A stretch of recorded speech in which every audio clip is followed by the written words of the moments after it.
अस्सलामुअलैकुम। GNM kitchen में आप सबको खुशामदीद। आज हम बना रहे हैं आलू मटर और गाजर वाले चावल। तो चलिए जी अपनी रेसिपी शुरू करते हैं इस दुआ के साथ कि अल्लाह ताला सब के दस्तरखान भरे रखे, आबाद रखे, आमीन सुम्मा आमीन। वीडियो को एंड तक देखें। अगर पसंद आए तो लाइक और शेयर करना ना भूलें। अगर चैनल पे पहली दफ़ा आए हैं तो सबसे पहले आप सबको खुशामदीद और जीएनएम किचन को याद से सब्सक्राइब कर दें प्लीज़। ठीक है जी। यहाँ पे मेरे पास एक दरमियानी साइज़ की प्याज थी, उसको मैंने स्लाइस में कट कर दिया है। एक फ्रोज़न टमाटर था मेरे पास, उसका वो मैंने निकाल के उसकी स्किन उतार के और उसको कद्दूकश कर दिया। एक अदद हरी मिर्च, उसको भी फाइन चॉप कर लिया। यहाँ पे कुटी हुई मिर्च है और यहाँ पे चिकन पाउडर है। और अगर मुझे नमक कम लगा, क्योंकि चिकन पाउडर में ऑलरेडी नमक होता है, तो अगर मुझे नमक कम लगा फिर मैं इसमें एक्स्ट्रा नमक शामिल कर दूँगी। यहाँ पे भुना हुआ साबुत ज़ीरा है और थोड़ी सी साबुत काली मिर्च। यहाँ पे ये आलू मटर, आलू मैंने काट के इस तरह से पानी में डाल के रख दी कि आलू का रंग काला ना हो। और ये यहाँ पे जूलियन कट में मैंने इस तरह से गाजर काटी हुई है।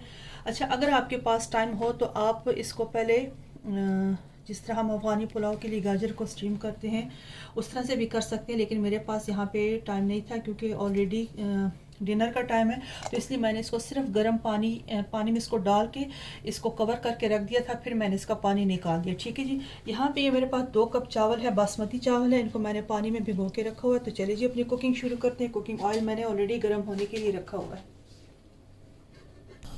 तेल यहाँ पे गर्म हो चुका है तो मैं इसमें ये प्याज शामिल करती हूँ। बिस्मिल्लाहिर्रहमानिर्रहीम।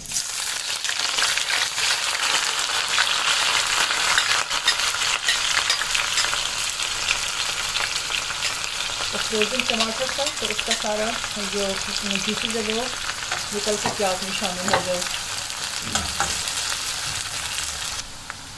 प्याज देखें यहाँ पे हल्का सा सुनहरा होना शुरू हो गया। अब इसमें मैं ये ज़ीरा और जो काली मिर्च है इसको शामिल कर दूँगी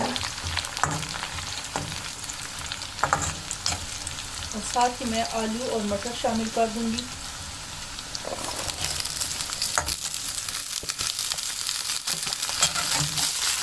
इसके साथ इसको मिक्स करेंगे, भूनेंगे थोड़ी देर के लिए, तकरीबन 3 से 4 मिनट के लिए मैं इसको फ्राई करूँगी। इसके साथ ही मैं ये कुटी हुई मिर्च और चिकन पाउडर ये भी शामिल कर दूँगी।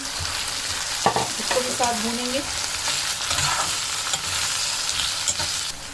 अच्छा जी, देखिए मैंने इसको 3 से 4 मिनट के लिए अच्छे से फ्राई कर लिया।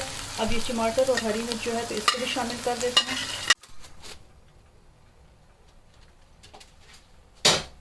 ये देखिए जी माशाल्लाह मज़ेदार सब्जियों वाला पुलाव बन के तैयार हो चुका है।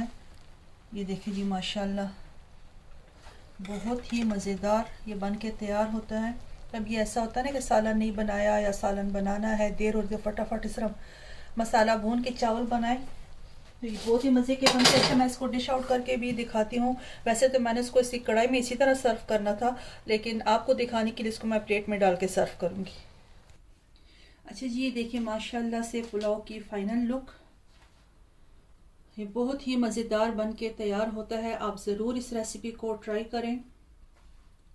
तो उम्मीद करती हूँ आपको इंशाल्लाह आज की वीडियो पसंद आएगी। अच्छा, मैंने इसके साथ यहाँ पे अचार सर्व किया है, तो आप इसके साथ पुदीने की चटनी भी सर्व कर सकते हैं, सैलड भी इस्तेमाल कर सकते हैं, जो आपको अच्छा लगे, जो आपके पास इजीली अवेलेबल हो। ठीक है जी। तो इस वीडियो को यहीं पे एंड करते हैं इस दुआ के साथ कि अल्लाह ताला आप सबको खुश रखे, आबाद रखे, आमीन सुम्मा आमीन। अल्लाह हाफिज़।